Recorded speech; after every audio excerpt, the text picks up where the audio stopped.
A story of hope. A long time ago, there was an Inuit family high up in the Arctic. It was a terrible year for hunting, and for months the weather was extremely cold. There were very few animals to hunt in the area, and so the family decided they would have to travel south in search of better hunting grounds. When they started their journey south, the walk became long and hard, and they had very little food to eat. Their grandmother was very old and slowing them down.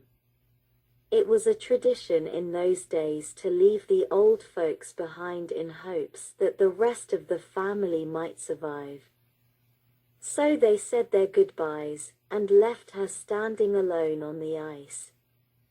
Later that day, a polar bear saw her and started to hunt her down, but she was too slow to escape.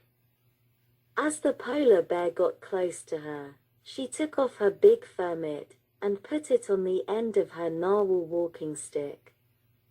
She then stood there very still and quiet, making no sound or movement.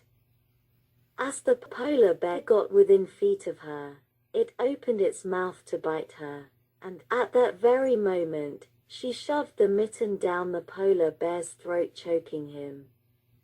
It wasn't able to breathe, and it died.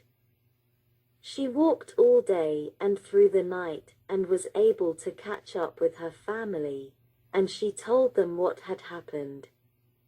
They went back to the polar bear, and it gave them enough food to survive until the spring. So you see, there is always hope, even in the very last moments of certain death. There is always a chance things can get better. There is always hope because there is always God.